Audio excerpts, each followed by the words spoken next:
doktor saya batuk lama sebab anxiety, doktor kata. Habis ubat dia macam mana? Ada ke ubat dia, doktor? Itu soalan dia. Doktor, saya batuk lama, bila saya nak pergi ambil ubat dan bila perlu saya x-ray? Adakah penyakit lain sebabkan alahan ataupun asma? Ataupun anak saya ni batuk lama, doktor, 4 bulan tak baik-baik, dah ambil ubat tak baik-baik, macam mana nak settlekan masalah batuk?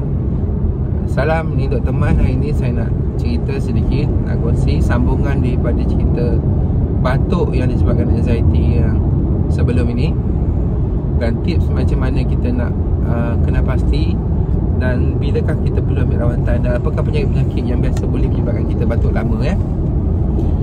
Sambungan kepada rawatan pesakit yang batuk lama. Last kali saya sahkan dia anxiety itu, nombor 1, dah tahu kan tip dia macam mana nak bezakan kan? Dia ada kadang-kadang, dia ada waktu yang tertentu je. Bila kita busy dia tak ada. Dan dia tahu selepas saya cerita macam tu, dia kena rawatan dia ada 2. Rawatan untuk pesakit macam ni ada 2. Satu rawatan dia adalah kita tak boleh ambil ubat batuk, tak boleh ambil antibiotik, tak boleh ubat hisap dan sebagainya, sebab memang takkan hilang. Kita boleh bagi rawatan kepada dia ada 2 cara. Satu, kita bagi ubat anxiety kepada dia, tablet, untuk hilangkan rasa perasan dia tu kepada tekak, gatal, batuk tu, maka dia akan hilang batuk. Takkan kita nak bagi ubat anxiety kepada dia pula, kan? Berbaloi ke tidak kepada dia untuk kita bagi rawatan tablet ubat anxiety, padahal batuk tu sebenarnya kita boleh rawat tanpa ubat. Jadi rawatan yang kedua yang saya biasa approach adalah dengan cara tanpa ubatan, tanpa ubat batuk, tanpa ubat anxiety, tanpa ubat apa-apa sekalipun. Iaitu dengan cara kita buat bodoh je, buat tak tahu je dengan kata tekak tu. Jangan layan dia, jangan kisah dia, Jangan cuba rasa kata-kata. Jangan tanya dah baik ke belum, ada rasa lagi tak kata aku ni, jangan tanya. Sebab kalau lagi perasan, lagi tanya, nanti dia akan rasa kata lagi.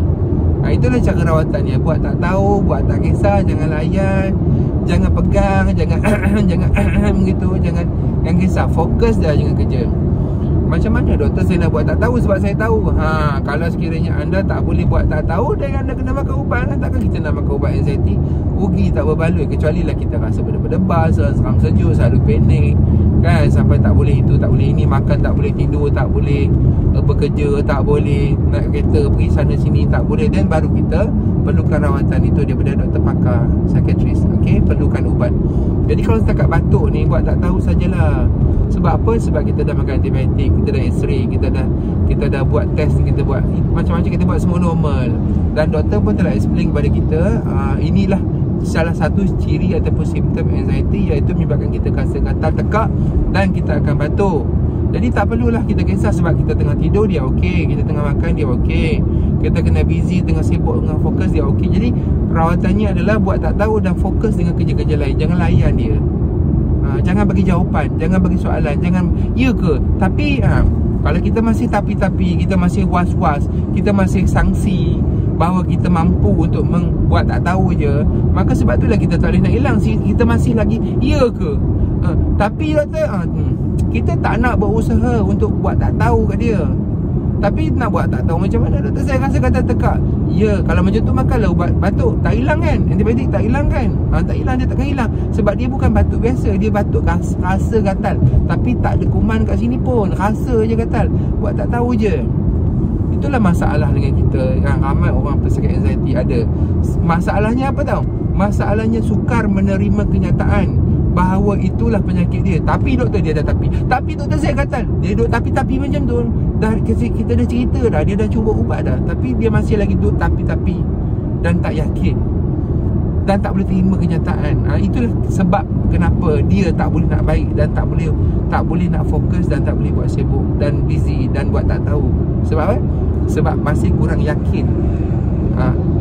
Dalam hati tu masih tapi saya gatal di sini. Dia tapi tu yang menyebabkan kita ramai tak boleh nak baik. Ramai yang dah baik bila dia terima kenyataan dan ikut dia dengan cakap dan buat tak tahu, dia fokus. Bukan sebab saya bagus, sebab dia yakin bahawa sakit tu bukan berpunca dari tekak dan tak perlu nak ambil kisah. Buat tak tahu je nanti dia akan okey. Dia terima dan dia buat. Bukan buat untuk saya, buat untuk dia sendiri. Dan orang tu akan baik tanpa ubat. Itulah jawapan dia. Kalau kawan-kawan tengok, banyak dalam grup anxiety, yang grup GERD semua, dan grup orang yang ada simptom ni, dia banyak soalan. Dia banyak soalan, dia banyak cerita, dia banyak tanya. Pasal GERD dia, pasal anxiety dia, pasal berdebar-debar dia, pasal seram sejuk. Banyak soalan dia. Tapi dia bukan sengaja buat soalan. Soalan itu adalah secara automatik berlaku kepada orang yang ada anxiety. Sebab otak dia sangat laju. Otak dia laju, rasa dia, sense dia tu, perasaan dia tu sangat-sangat laju, sangat-sangat sensitif. Dia sangat-sangat rasa. Faham? Jadi dia bukan saja buat dia memang sendirinya orang anxiety ni sangat-sangat sensitif dengan rasa. Jadi dia automatik dia nak bercakap, nak bertanya dan soal.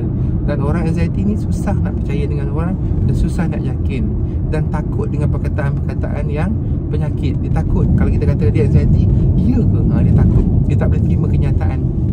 Dan itulah punca kenapa dia tak boleh nak baik.